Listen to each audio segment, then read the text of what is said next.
Hello sector watchers, welcome to the show. This is the 179th episode of Sector Spotlight for Tuesday the 13th of June.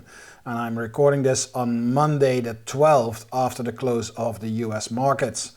My name is Julius the Kempenaer and I am presenting to you from Amsterdam in the Netherlands. After a last Tuesday of the month with seasonality and a first Tuesday of the month with monthly long-term charts, this week we are going to do an assessment of the current state in asset class rotation as well as sector rotation. So stay tuned, this is Sector Spotlight.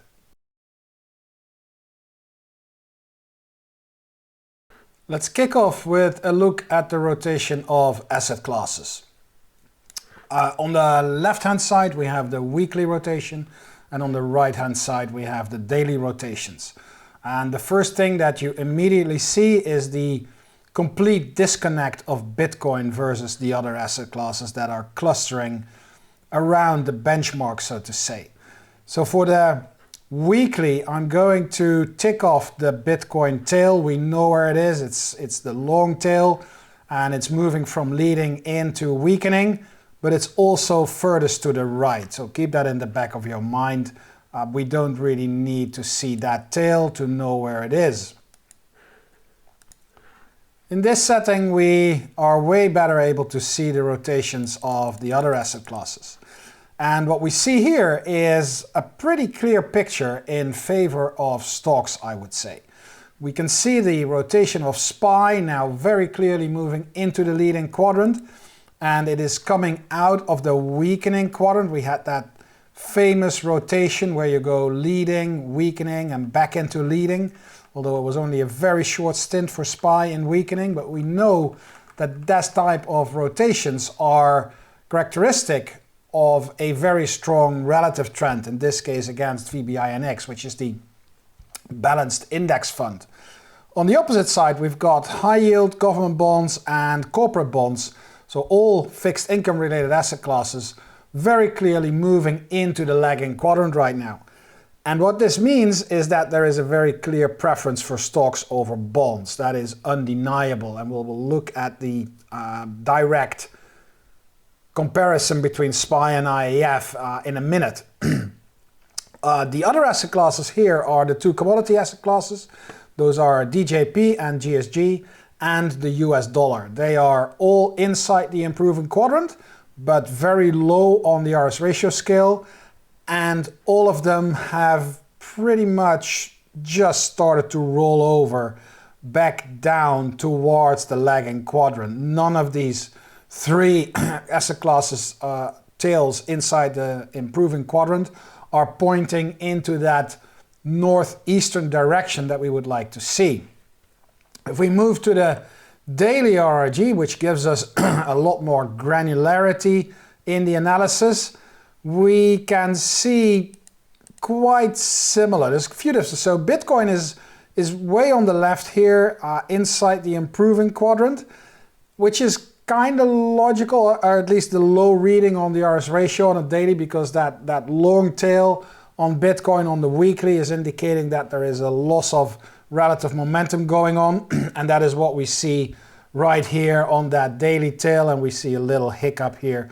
But that low reading on the RS ratio scale makes Bitcoin still something to be careful about. We'll look at the chart in a minute. The commodities, DJP and GSG DJP is picking up a little bit, GSG not so much. That is kinda going counter the longer term trends that we see right here. All in all, and we'll look at the charts in a minute, commodities are not where we want them to be. They are continuing to deteriorate, and that is not what we expected, or at least what I expected at least a few months ago, where I thought that commodities were in that massive bottoming pattern. You could argue that they still are, but it's becoming very, very difficult to be super bullish on commodities at the moment. And then here we have SPY, which is comfortably inside the leading quadrant. lost a bit of momentum over the last few days, which is pretty much last week, and then this is today. And you see that it is already starting to kind of curl to the right again, which is positive. And the fixed income related asset classes, high yields, corporates and governments are inside lagging and moving to the left. And you can see that especially if we focus on the tails for those fixed income related asset classes as well as SPY, then you can see that these tails on the daily are relatively short, indicating that they are in stable trends. And that means that SPY is now in a stable relative uptrend versus VBINX inside the leading quadrant on that daily time frame. And the reverse goes for the fixed income related asset classes, which are all inside the lagging quadrant versus VBINX. Let's go and take a look at some of the individual charts that belong to these asset classes. Kicking off with the US dollar. US dollar inside improving, losing a bit of relative momentum right here.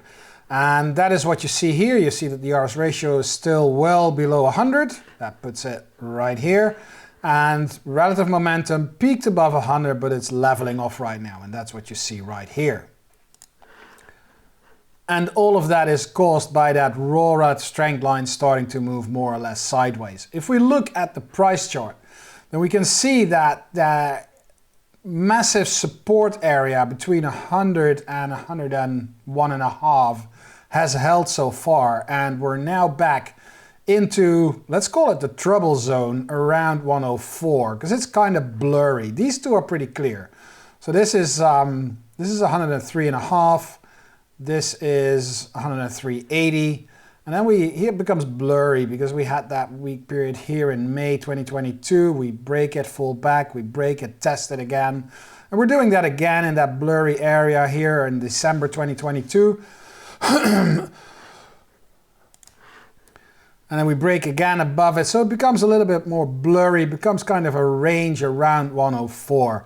It's very clear that when we take out, let's say that 105, 105.50, we're on the way back to that high area around 114. If we look at the euro-dollar chart, which is like the real tradable currency, then we can see that that 110, 111 area acted as resistance. And we're now on the way to 105 area. Last 2 weeks were kind of holding, so we didn't reach that support area just yet. When I look at the RSI for the euro dollar on that weekly, it looks as if there is a negative divergence. I'm not going to put too much emphasis on it because we dipped to 50 in between, and usually that is not the strongest sign, but it's also not a very strong sign in terms of a positive interpretation. So 105 is now clearly the support level to watch. Once euro dollar breaks below 105, I think we're in for a new move lower, which could bring us well below parity, below €1 for $1.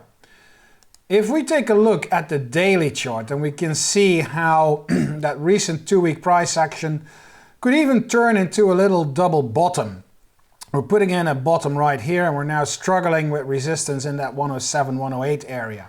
RSI is moving up a little bit. This can be called definitely a positive divergence. So on the daily scale, it looks as if euro dollar is picking up a little bit of strength, and that's important because I think that this move is probably going to be crucial for the really longer term outlook for euro dollar and the dollar index. If this is really a higher low, and we're starting to move up, and we're going to do another attempt to break above 110, 111, and it works, then that is definitely a long-term sign for a higher euro and a weaker dollar. If, on the other hand, this move lower, this is only a little hiccup, and we go below 105, then that's definitely a signal for a stronger US dollar versus the euro for a long time to come, bringing euro dollar once again back below parity, below €1 for $1. Nevertheless, this is a pretty broad trading range. If you're into short-term currency trading, there are probably many trades that you can pick up. But for this purpose, for this asset class rotation analysis that we're doing right here, I think that that range that we're looking at is providing us with enough information for a longer-term outlook. Now onwards to the S&P, to SPY. And here's the weekly chart of SPY. And that's a breakout. I can't do anything else about it. This is a breakout. It's to the upside. This is a bullish sign for stocks. And it's pretty much confirming what we're already seeing on that relative rotation graph, where the tail of SPY is moving from weakening and now really pushing into the leading quadrant. And the good news is that we actually are breaking out for the second time. First, we broke out above that 415, 416 area, and now we're breaking out above 425, 426. So that means that when you follow the rule that old resistance turns back into support, we now have two important support levels below the current price, which are expected to start providing support in case of a market decline. So all in all, it looks pretty good for the S&P 500. And the potential target that we're looking at is the area around 450.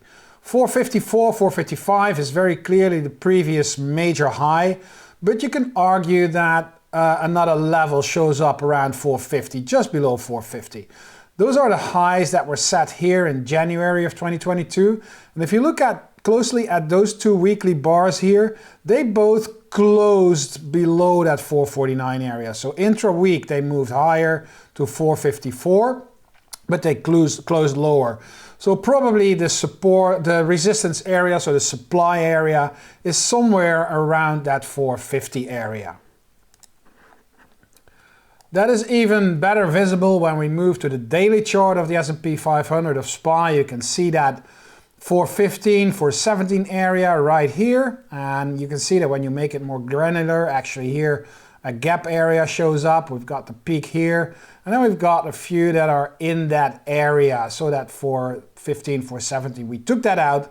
And we're now working our way higher above that 425 area. And you can see here very clearly that after the first break, it took a couple of days before we actually moved higher. And the last bar is of today, for my today, the 12th of June. And this is Friday. So Friday we actually moved higher and we got a good follow through, a good follow up on the first day of this week. So all in all, my interpretation for the S&P 500 is actually pretty solid. When we move on to government bonds, then you can see that they're still struggling. So this is GOV, that is the ETF that tracks all maturities on the US yield curve. And around 23.5 is pretty heavy area of resistance. And with the good outlook for the S&P 500, and even if you look at sectors, you can actually argue, we're going to do that in a minute, that the outlook for the stock market is actually pretty good. I got to make one caveat or one warning that if there is a risk, then the risk is coming from the bond market. Because the bond market is not moving higher. The bond market right now is moving lower. That is pushing yields up. And usually higher yields are not very good for the stock market. What happens right now is that there is a disconnect between the two. So SPY is actually moving higher and GOV is actually moving lower. What you really want to see is for bonds to move gradually higher and stocks to move higher even faster. That's where you have a preference for stocks over bonds, with both going up. So bonds pushing yields lower and stocks higher, but both are going up. Right now, that is not the case. And that makes the bond market the biggest risk for me at the moment for the outlook of the stock market, so to say. You can see that a little better here in IEF, that is the 7 to 10 year segment of the bond market. That is having a lot of trouble breaking above 100, and we actually looks as if we completed a double top here against that resistance. So there is quite a bit of risk for IEF bond markets to move lower and push yields higher. And we've got to wait and see how the stock market responds to that. But so far, it hasn't harmed it. But keep it in the back of your mind as a potential risk for stocks going forward. Commodities, as I told you in my intro, the outlook for commodities is not good. If you look at the price chart here, they're now clearly in a downtrending channel that already started back at the end of 2022. It's continuing. We just broke below the previous low. And if you look at the relative strength line, that moved below a major support area, and both RRG lines are above 100. So the RS ratio is well below 100, and RS momentum peaked above it but is now moving lower, and that's causing those tails to be inside the improving quadrant but starting to move lower. GSG is showing a kind of a similar pattern, not surprisingly. So here the area is for around 18, and you can see how also GSG is starting to move in a series of lower highs and lower lows. If and when that area around 18 gives way, the outlook for commodities becomes even worse. We're not there yet, but again, it's a warning signal. And then Bitcoin. Again, obviously a lot of news around regulatory issues and clampdowns on various companies working in the crypto space. How is Bitcoin responding? Not very well at the moment. It already failed to break clearly above the 30K area a couple of weeks, well, it's already a couple of months ago. This was in April. And we're now kind of barely holding up above 25K. And let me move to the daily chart to show you that a little bit better. So this is the area around 25,000. 25,000 right now, I think, is a major support level for Bitcoin. If that gives way, that'll probably trigger a lot more weakness in Bitcoin and on the back of that for crypto in general. It's not happening yet. So for the time being, 25K is a super important support level. You could even argue that this would be a new buying opportunity for Bitcoin, because on the longer term time frame, you can see how Bitcoin is working its way higher in that longer term bottoming formation. But in order for that to remain valid, it needs to remain above 25,000. So keep your eyes on 25,000 for Bitcoin as a major support level that needs to hold in order to keep the bottoming formation of Bitcoin versus the US dollar intact. And then finally, for the asset class segment, here is the comparison between stocks and bonds. I'm using SPY and IEF, and you can see how that is now clearly taking out the previous high, moving to all-time highs here, which is a super important signal. We already broke above that, out of that little smaller range, and we're now also taking out that broader range to the upside. And this actually opens up a lot more upside for the ratio of stocks versus bonds. So for the time being, my preference is for stocks over bonds, unless things are going completely wrong with the bond market, as I just explained, but there is no sign of that in the charts yet. When you are watching Sector Spotlight on a regular basis, you have probably seen me splitting the 11 sectors into 3 groups: offensive, defensive, and sensitive. And people are asking me where that came from, where that split came from, and who's using it. And I actually got it from a State Street study, which I know I've got somewhere, but I couldn't find it quick enough to show it to you in this show. But what I could find is a quick note from Morningstar, who's using the same split into offensive, defensive, and sensitive.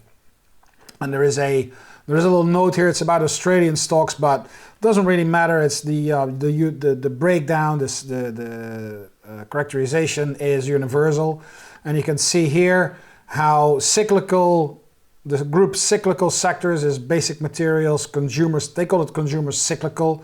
We call it consumer discretionary, or GICS calls it consumer discretionary. And then you got financial services, financials in GICS world, real estate. And then in the defensive area, we've got consumer staples, GICS is calling it, healthcare, utilities, that's all the same. And then sensitive is communication services, energy, industrials, and technology. So they're all the same. So just as a quick note that I didn't make that up. I didn't dream that up. And on a good day, I decided to do that. There's actually both Morningstar and State Street have done thorough studies into this. And I'm just basically piggybacking on the work that they've done because I think it makes total sense to do that. What I also want to do going forward is, when I find the time, to bring this type of grouping into the sector rotation model that we do once a quarter, but that's for another day. So here, you know, Morningstar and State Street have started to do the work in breaking down all the sectors, all the 11 sectors at the highest level into cyclical, defensive, or sensitive, or offensive, defensive, and sensitive. It's not something that Julius de Kempenaer just made up because he liked it.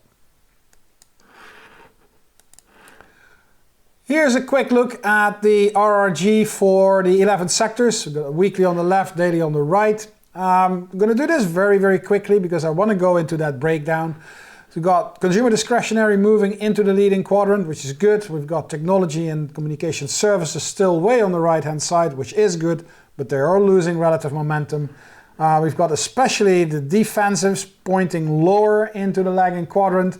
And we've got materials, energy, and financials picking up momentum, but still being on the left-hand side of the chart. It's pretty much confirmed when you look on the right-hand side. Here is consumer discretionary. You can clearly see the improvement of the discretionary sector over the last couple of days, and that means this is weeks, so that tail confirms what you see here. And you can see how the daily tails for technology and communication services are moving into the lagging quadrant, which is confirming what we're seeing here on the weekly. And then also the financials, industrials, real estate, and energy are actually pushing higher. That's pretty good. And you can see how staples, healthcare, and utilities are also pushing higher, but they're going on the back of the general stock market strength that we're seeing over the last couple of weeks. These are still the lowest readings on the daily RRG, and that's completely in line with what we're seeing here on that weekly RRG. Let's move to that breakdown that we were just talking about. So here are the offensive or cyclical sectors. We've seen the consumer discretionary moving into leading, and we see financials picking up, but at a very low level. Real estate and materials are still moving lower. If we bring that to the price charts, then consumer discretionary is actually looking very good. We broke above that major resistance level that came from that January high. That's now holding up, that's following through, that's nice. So the first level of resistance around 166, and then the next one is around 173. Just like the S&P 500, downside is well protected by the previous breakout levels, but what's more important is the break in relative strength above its previous high. That's really powering consumer discretionary higher. If you look into the financial sector, it's pushing against resistance, but here's an old support level that's coming back as resistance. And even if we can break above this, it'll be very difficult because look at the relative strength of the financial sector versus SPY. That is still very weak. So from the offensive sector, really the only one that's working right now is the consumer discretionary sector. And for a full-fledged, really strong bull market, it would be nice if we could get support from real estate, materials, and financials. We're not there yet. These are the defensive sectors, and you will not get a clearer picture than this. They are all rotating rapidly into the lagging quadrant, and this is a structure, this is a situation that belongs to a strong overall stock market. Defense is underperforming in a bull market. And if you look at the price charts, we've got utilities. Here it's moving sideways, but look at the relative strength, moving lower, breaking support. Look at healthcare. Moving sideways, but relative strength is breaking support, moving lower. Look at staples, moving sideways, but relative strength is breaking below support. So all three of these defensive sectors, they're moving sideways on the price chart. They're not going strongly down. That's pretty common, pretty clear and logical and to be expected when the market's going up. I mean, you can't, it'd be very unlogical if the entire market's going up, seeing a price chart of a defensive sector moving massively downward. I would not expect that, to be honest. But this is a pretty bullish rotation that you see here. And then the proof is in the pudding. Here is that sensitive group, and as we said, consumer communication services, technology on the right hand side losing a bit of momentum, but industrials moving higher. Energy is the odd one out here for the group of sensitive sectors. I want to focus on technology because that's really doing very well right now. It's on the way to the all-time high. We're watching 175 as resistance, but here also we took out a few overhead resistance levels that are now expected to come back as support in case of a market decline. So that is that breakout in technology as well as in the S&P 500, they are well supported by previous resistance levels that are now acting as support. And then finally, I think this is the new one for this week that you can actually add to the group of positives, is the industrial sector. You can see how that took out previous highs and it's now challenging overhead resistance right here and at 103, and the all-time high is 105. If this improvement can continue for the industrial sector, that'll be a big driver, a big trigger for more upside of this group of sensitive sectors, and then of course as well as for the S&P 500. And that wraps up Sector Spotlight for this week. Thank you for watching. Please remember, Sector Spotlight airs every Tuesday from 10:30 to 11 a.m. Eastern on StockCharts television. And as usual, if you like the show, please give us a thumbs up, and we love to read your comments under the videos on YouTube. I'm looking forward to seeing you again next week at a new episode of Sector Spotlight. Same time, same place.